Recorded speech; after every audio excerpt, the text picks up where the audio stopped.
Bapak Ibu, saudara-saudara yang dikasihi Tuhan, Shalom. Senang sekali kita dapat bertemu lewat kanal YouTube HKBP Kayu Tinggi. Marilah kita mendengarkan firman Tuhan untuk menguatkan kita melaksanakan aktivitas panjang hari ini. Sebelumnya mari kita berdoa. Anugerah dan damai sejahtera dari Allah Bapa dan dari anaknya Tuhan Yesus Kristus kiranya menyertai saudara-saudara sekalian. Amin.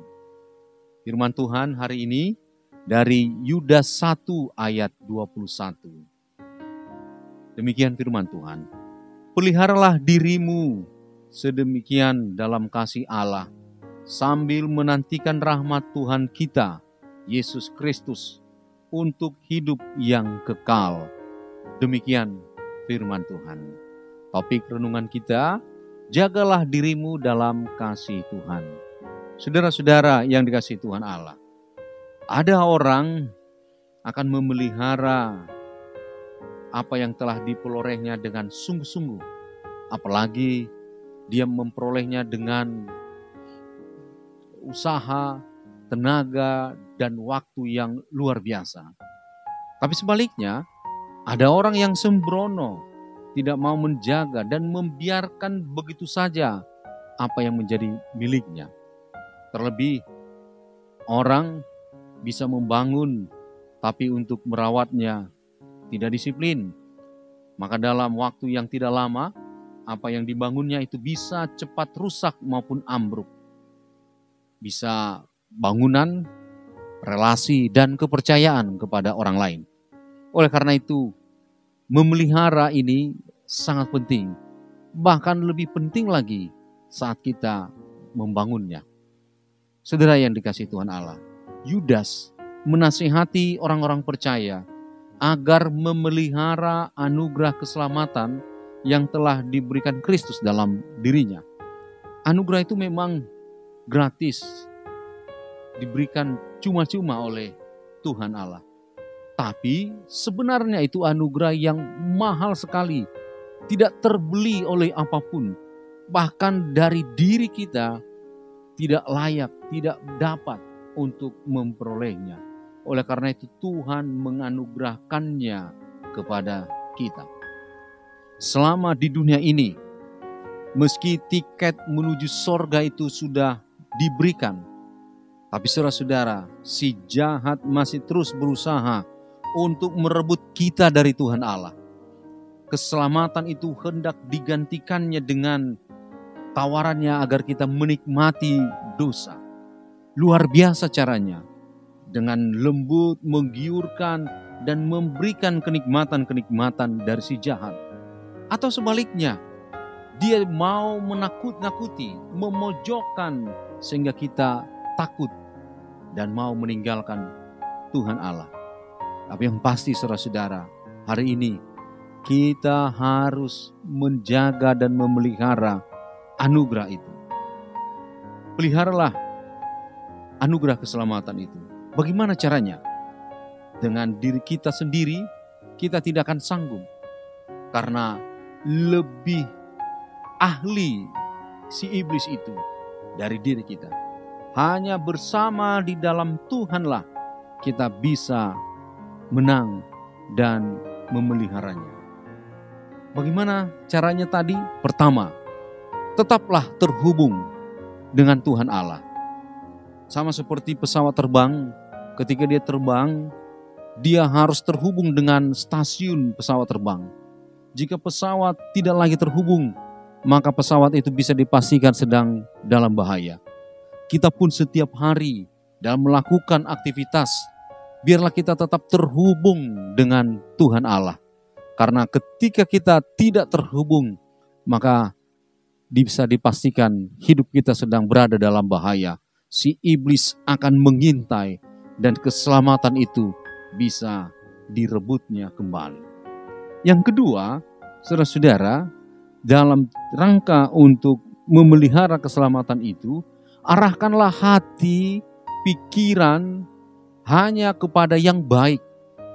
Firman Tuhan pada Filipi 4 ayat 8 dikatakan, jadi akhirnya saudara-saudara, semua yang benar, semua yang mulia, semua yang adil, semua yang suci, semua yang manis, semua yang sedap didengar, semua yang disebut kebajikan dan patut dipuji, pikirkanlah semuanya itu.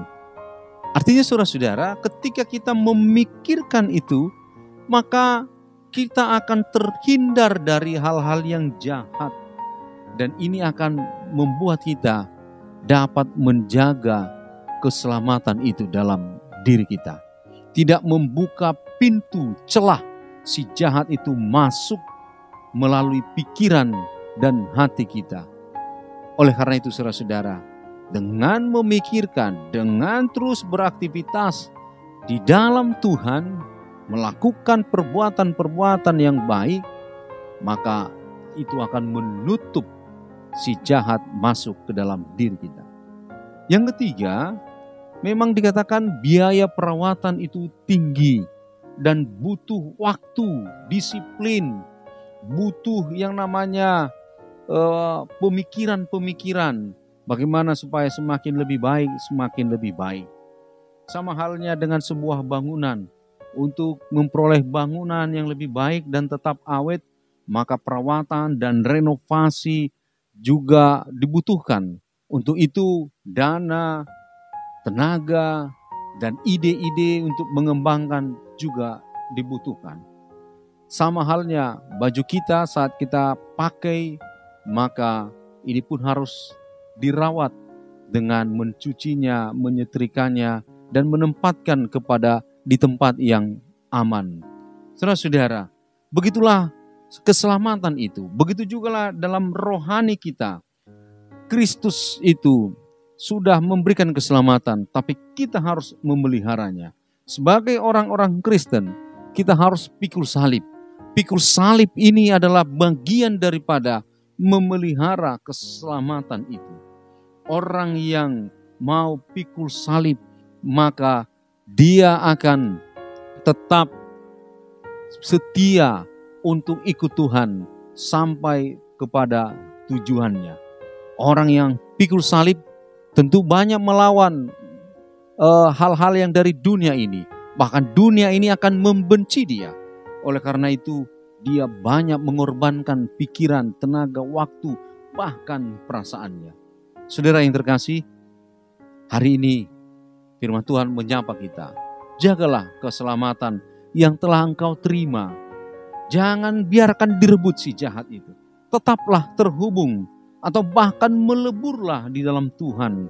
Karena bersama dan di dalam Dia sajalah kita bisa menang dengan membaca firman, dengan berdoa dan merenungkannya setiap hari. Amin. Kita berdoa. Bapa kami yang di sorga, kami bersyukur ya Tuhan buat firman-Mu yang mengajar kami agar memelihara keselamatan yang telah Kau anugerahkan bagi kami. Biarlah kami tidak menyia-nyiakannya. Justru kami tetap setia dengan pikul salib, dengan mengarahkan hati pikiran kami hanya untuk Tuhan. Tetap kami terhubung kepadamu. Bapa di sorga, berkatilah kami semuanya. Berkatilah anak-anak-Mu. Berkatilah Tuhan orang-orang yang percaya kepadamu. Biarlah apa yang telah Engkau miliki ya Allah Bapa, tetap menjadi milik-Mu. Jangan biarkan kami jatuh dan direbut oleh si jahat.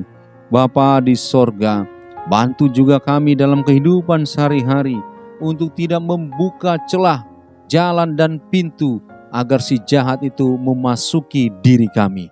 Terima kasih Tuhan, berkati dan jagailah anak-anak yang telah Kau anugerahkan bagi kami, agar mereka tidak mau dan tidak jatuh kepada hal-hal yang tidak baik, kepada narkoba, judi, mabuk-mabukan, begal dan lain sebagainya. Kami juga doakan ya Allah Bapa, agar anak-anak kami dapat bertumbuh dengan baik di gereja-Mu dan di dalam setiap persekutuan yang memuji memuliakan Engkau. Kami doakan keluarga-keluarga yang saat ini anak-anak mereka jauh dari Tuhan. Ya Allah Bapa, kami mohon agar Engkau memberkati keluarga-keluarga itu, agar menjadi keluarga yang berbahagia.